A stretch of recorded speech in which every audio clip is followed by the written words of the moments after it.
Hello everyone, today we're going to be learning how to use the Arduino Uno to move a servo motor using a potentiometer as demonstrated here.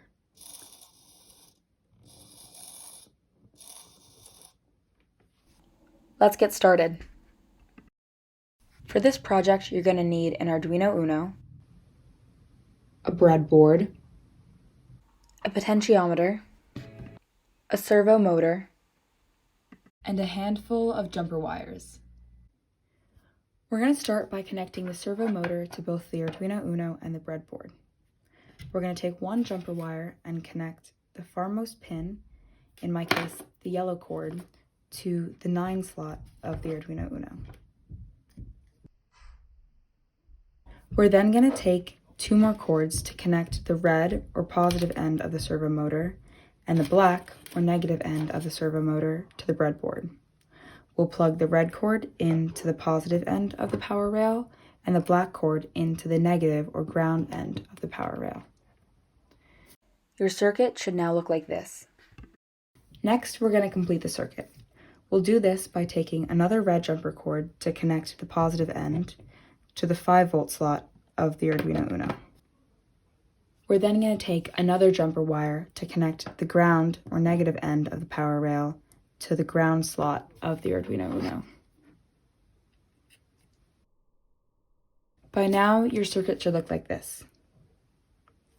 Next, we're going to run our circuit through the potentiometer. We'll start by plugging in our potentiometer into the E column in slots 10, 11, and 12.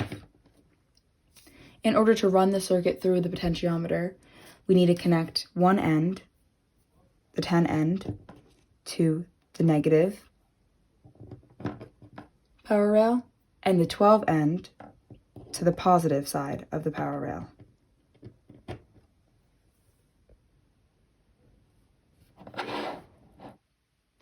Your circuit should now look like this.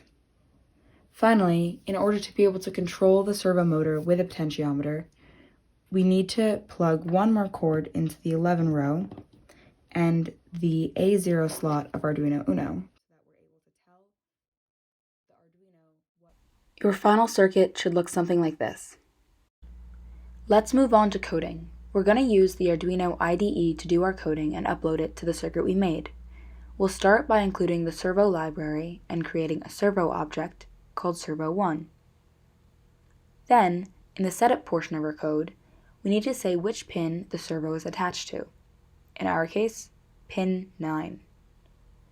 Next, we'll tell our servo what to react to and how. We'll do this in our loop section, so the code will run repeatedly. We'll create an integer called pot value, which will be read through the potentiometer connected to the A0 pin.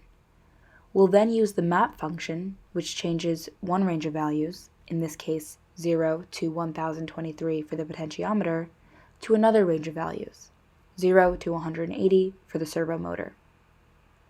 Finally, we'll output this new value to be written or shown through the servo. Make sure that your IDE knows which port and Arduino type you're using. On a Mac, you can navigate to Tools and Ports to double check.